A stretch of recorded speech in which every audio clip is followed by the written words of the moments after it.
રાજકોટના રૂખડિયાપરામાં આતંક મચાવનાર 3 જે શખ્સો છે તેમને પોલીસ દ્વારા પકડી લેવામાં આવ્યા છે અને અત્યારે ઘટનાનું રિકન્સ્ટ્રક્શન કરવા માટે તેમને અત્યારે સ્થળ ઉપર લાવવામાં આવ્યા છે। આ ત્રણેય આરોપીઓના નામની જો વાત કરવામાં આવે તો સાવન ઉર્ફે લાલી વાઘેલા, સમીર ઉર્ફે ધમો શેખ અને અશરફ સિવાણી નામના શખ્સ છે તેમની ધરપકડ છે તે પોલીસ દ્વારા અત્યારે કરી લેવામાં આવી છે। આ ત્રણેય શખ્સોની જો વાત કરવામાં આવે તો ખૂબ જ તેની હિંમત એટલી વધી ગઈ કે પોલીસ ઉપર પણ હુમલો કરી દીધો। અત્યાર સુધી રાજકોટમાં જે અસામાજિક તત્વોના આતંક સામે આવતા હતા, સામાન્ય લોકો ઉપર હુમલા કરતા હતા, પરંતુ હવે તો હદ ત્યાં સુધી થઈ ગઈ કે પોલીસ ઉપર પણ આ શખ્સો છે તે હુમલો કરવા લાગ્યા। આ એ જ શખ્સોના દ્રશ્યો આપને બતાવી રહ્યા છે। આ ત્રણેય શખ્સો એ છે કે પોલીસ ઉપર જે માથાકૂટ થઈ હતી તેમાં પોલીસ આવી હતી ને પોલીસ ઉપર પણ પથ્થરમારો આ શખ્સો દ્વારા કરવામાં આવ્યો હતો। પોલીસને જગ્યા ઉપરથી ભાગવું પણ પડ્યું હતું પોતાનો જીવ બચાવીને, ત્યાં સુધીની નોબત છે તે પણ અત્યારે આવી હતી ને આ એ જ શખ્સો છે કે જેમણે પોલીસને પણ ઉપર પણ હુમલો કરી દીધો। આ શખ્સોની પણ પોલીસ દ્વારા બરાબર સરભરા કરવામાં આવી હોય તેવા પણ દ્રશ્યો છે।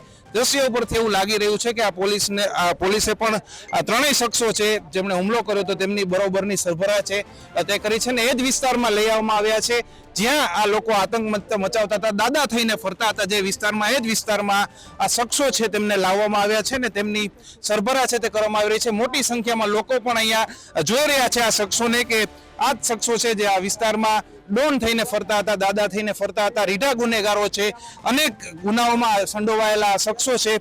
આમની સાથે જે શખ્સો હતા તે ગુજસી ટોકના ગુનાઓમાં પણ સંડોવાયેલા છે ને તેમની પણ જે શોધખોળ છે તે પોલીસ દ્વારા અત્યારે હાથ ધરવામાં આવી છે। પરંતુ રાજકોટમાં દિવસે ને દિવસે અસામાજિક તત્વોનો આતંક છે તે વધી રહ્યો છે। થોડા દિવસે લોકો ઉપર હુમલા કરવાના બનાવો પણ વધી રહ્યા છે ને આ બનાવમાં તો એટલી હદ થઈ ગઈ કે પોલીસ પર પણ હુમલો કરી દીધો। પોલીસ ઉપર જે હુમલો કરવાની ને પોલીસ ઉપર પથ્થરમારો કરવાની જે ઘટના બનેલી હતી તેમાં આપણે 3 આરોપીની ધરપકડ કરેલી છે અને જે જગ્યા ઉપર પોલીસ ઉપર હુમલો કરવામાં આવેલો હતો તે જગ્યાનું રિકન્સ્ટ્રક્શન, ક્રાઇમનું રિકન્સ્ટ્રક્શન સીનનું કરવાનું હોય, રિકન્સ્ટ્રક્શન પંચનામું કરવાનું હોય તે માટે આરોપીને અત્યારે અમે જગ્યા ઉપર લાવી અને તપાસના કામે જે રિકન્સ્ટ્રક્શન પંચનામાની કારણ શું રૂખડિયાપરા વિસ્તારમાં જે આ લોકોએ ફરીદાબેનને ત્યાં હુમલો કરેલો તો સોડા બોટલના ઘા કરેલા હતા તો ફરિયાદીએ 100 નંબરમાં કોલ કરેલો હતો તો એની તપાસ માટે અમે ત્યાં રૂખડિયાપરામાં ગયા હતા અને ત્યારબાદ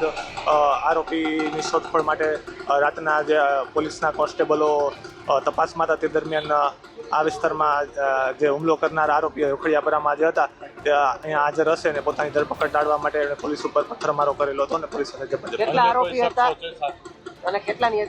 અત્યારે 3 આરોપીની ધરપકડ થઈ છે અને કુલ 8-10 જેટલા હતા અને જે નામ ખુલશે તેમની તમામ ધરપકડ કરવામાં આવશે। પોતાની ધરપકડ ટાળવા માટે તેમણે આ પોલીસ ઉપર હુમલો કરેલો પ્રાથમિક દ્રષ્ટિએ જણાય આવે છે। હવે પોલીસે આ શખ્સો છે તેને કાયદાનું ભાન કરાવ્યું છે ને તેમની ધરપકડ કરીને આગળની કાર્યવાહી હાથ ધરી છે। રોનક મજીઠિયા, ગુજરાત તક, રાજકોટ।